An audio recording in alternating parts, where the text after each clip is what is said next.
Welcome back to the channel, everybody.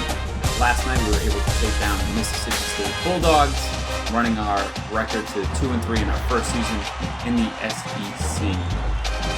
I haven't had a chance to give you guys a look at what's going on in this dynasty, so we're going to take a look back so far at our schedule. So we opened the season with a beatdown on the road at Auburn. Got a solid win at home at the buzzer against Arkansas by a field goal. Lost a tough one at Ole Miss on the road in a shootout, which is to be expected against these crazy Rebels. Got completely blasted in Baton Rouge by the Tigers. And then I decided that using Fang sliders are not for me because I'm not very good at the game. So I switched it up, went to Bucknuts sliders, and able to pull out a 1-point win last night against Mississippi State. Let's take a look at the polls just to see what the country's looking like right now. Of course, we got Alabama on top. Surprisingly, Iowa State, they've only played one game, which is kind of crazy at this point.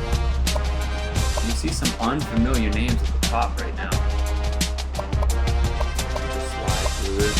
Louisiana, small team in the top 10. I imagine once the conference games really start to kick up around the country, we'll see a lot of the cream rise to the top. Cincinnati, huge drop after losing to Miami. And obviously with our record, we're nowhere close to the top 25. Let's take a look over at the Heisman watch.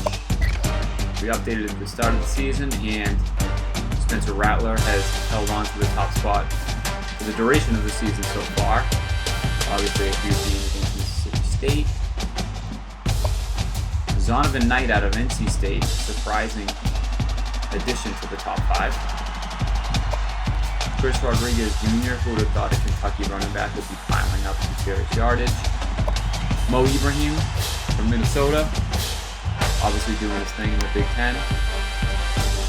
And then Bama always has to have somebody in the top 5 of the Heisman. And of course a running back here. So good to see what this looks like. Let's take a look at the SEC standings. Obviously not going to be pretty for the Texas Longhorns. Yeah, as you can see, we played 5 games so far. They happen to all be conference games at this point. So we're sitting at 2-3, really not challenging for the division, which is to be expected. This is a bit of a rebuild. On the East, we got some monsters. Alabama, Georgia, Auburn, Florida, all in the East. Florida starting the season 0-2 or 0-1 in conference play, so we'll see how things shake out. Let's take a look over at recruiting before we wrap up this quick video. At the beginning of the season, I actually grabbed the real-life 2022 recruits, and I am a big Longhorns fan, so I do follow their recruiting pretty heavily, so I know who they're targeting, I know who they've signed pretty much, and I've kind of tried to keep it as real-life as possible.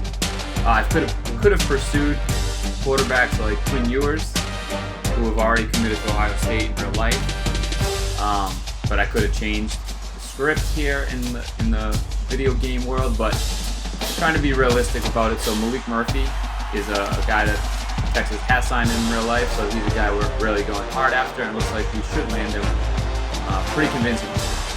At running back behind Bijan Robinson, Jaden Blue is somebody we're going hard after. Again, a real life Texas signing, so he should fit right in nicely. Texas is going after quite a few wide receivers. Evan Stewart being the top receiver in the country for the 2022 class. We are currently trailing Florida right now on his signing.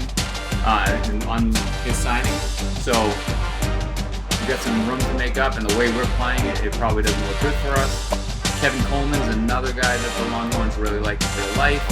Again, Penn State leads the way there. And the rest of these guys are people we probably should be pouring some points into C.J. Williams here and maybe getting out of one of these two at this time, but we're going to stick it out and see how that goes. Cam Dewberry is a recruit that Texas is still trying to land in real life, but it seems like here we're going to be able to take him on into our class. Two other guards, Cole Hudson and Connor Robertson are two signings for the Longhorns. Hudson looks like we'll be getting him pretty convincingly. And interestingly enough, Robertson we are battling against Vanderbilt for. Derek Brown, another real-life signing, and again, looks like we'll be locking him up as well.